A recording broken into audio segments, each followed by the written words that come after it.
আজকে আমরা যে কবিতাটা নিয়ে কথা বলতে যাচ্ছি সেটা সাধারণ কোনো কবিতা না। এটা এমন একটা কবিতা যা একাই একটা আস্ত সাম্রাজ্যকে কাঁপিয়ে দিয়েছিল, ভাবা যায়? এটা আসলে শুধু কিছু শব্দের মালা না, বরং একটা আগুনের গোলা, যা প্রায় ১০০ বছর ধরে অন্যায়ের বিরুদ্ধে জ্বলে চলেছে। কবিতার শুরুটাই দেখুন, কি প্রচণ্ড একটা ঘোষণা। জাস্ট এই লাইনগুলো পড়লেই না গায়ে কাঁটা দেয়। বোঝা যায় যে এর ভেতরে স্পর্ধা আর আত্মবিশ্বাসের তেজটা ঠিক কতটা। মানে কবি এখানে সরাসরি বলছেন যে তার মাথা হিমালয়ের চূড়ার চেয়েও উঁচু। তো চলুন এবার একটু পেছনে ফিরে যাই, একটু বোঝার চেষ্টা করি ঠিক কোন সময়ে, কোন পৃথিবী থেকে এমন এক শক্তিশালী কণ্ঠের জন্ম হলো।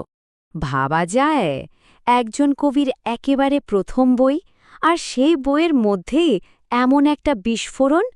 বইটার নামও দেখুন, অগ্নিবীণা, মানে আগুনের বীণা। নামটা শুনলেই কেমন জানি কবিতার মেজাজটা বোঝা যায়, তাই না?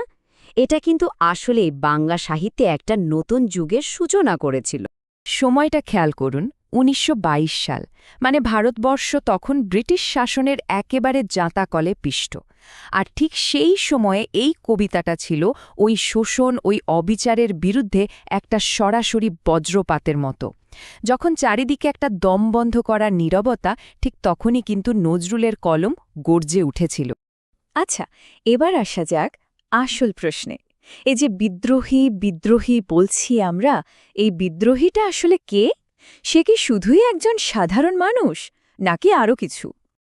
কবিতার মূল চালিকা শক্তি হল এই বারবার ফিরে আসা আমি শব্দটা। কিন্তু এটা কোনো সাধারণ আমি না। এই আমিটা যেন আস্তে আস্তে মহাবিশ্বের সমস্ত ধ্বংস আর সৃষ্টির শক্তিকে নিজের মধ্যে ধারণ করে। আর যতবার কবি আমি বলছেন, ততবারই এই বিদ্রোহী চরিত্রটা আরও বিশাল, আরও অপ্রতিরোধ্য হয়ে উঠছে। তো বিদ্রোহী প্রথমে নিজেকে কি হিসেবে পরিচয় দিচ্ছে? নটরাজ, মানে শিবের সেই মহাজাগতিক রূপ, যার তাণ্ডব নৃত্যে পুরনো সব কিছু ধ্বংস হয়ে যায়। কিন্তু কেন? যাতে নতুন করে সুন্দর কিছু সৃষ্টি হতে পারে। কাজে এটা শুধু ধ্বংসলীলা নয়, এটা হলো, বলা যেতে পারে, সৃষ্টির জন্য ধ্বংস। এরপর দেখুন, বিদ্রোহী হয়ে উঠছে দুর্বাসামণি। আমরা তো জানি দুর্বাসা মানেই প্রচণ্ড ক্রোধ, যার অভিশাপে দেবতারাও কাঁপত। তো বিদ্রোহী ঠিক সেই রকমই এক ক্রোধের প্রতীক। এমন এক রাগ যা কোনো নিয়মকানুন মানে না। অন্যায় দেখলেই যে ক্রোধ দপ করে জ্বলে ওঠে আর সব কিছু পুড়িয়ে ছাই করে দিতে চায়, ঠিক সেই ক্রোধ। এখানে বিদ্রোহীর অদম্য চরিত্রটা কি দারুণভাবে ফুটে উঠেছে। সে হচ্ছে মহাভারতের ভীম, যাকে বিষ দিয়েও শেষ করা যায়নি, বরং আঘাত পেয়ে সে আরও ভয়ঙ্কর, আরও শক্তিশালী হয়ে ফিরে এসেছে। কবি তাকে বলছেন ভাসমান মাইনের মতো। মানে দেখতে হয়তো শান্ত, চুপচাপ ভেসে আছে, কিন্তু সুযোগ পেলে বুম, প্রচণ্ড এক বিস্ফোরণ ঘটাবে। এই জায়গাটাতেই বিদ্রোহী চরিত্রটা কিন্তু আরও অনেক বেশি গভীর আর ইন্টারেস্টিং হয়ে ওঠে। দেখুন, সে কিন্তু শুধুই ধ্বংসের প্রতীক না, তার মধ্যে ধ্বংস আর সৃষ্টি, এই দুটো জিনিস একেবারে মিলে মিশে একাকার। একদিকে সে যেমন সাইক্লোন, ভূমিকম্পের মতো বিধ্বংসী, ঠিক অন্যদিকে সেই আবার কৃষ্ণের প্রেমের বাঁশি বা অরফিয়াসের মন ভোলানো সুরের মতো স্নিগ্ধ। এই যে দ্বৈত সত্তা, মানে ভালো মন্দ, ধ্বংস সৃষ্টির এই মিশেল, এটাই তাকে এতটা জটিল আর শক্তিশালী করে তুলেছে। সে একাধারে যেমন যুদ্ধের তরবারি, তেমনি আবার একজন কবির কলমও বটে।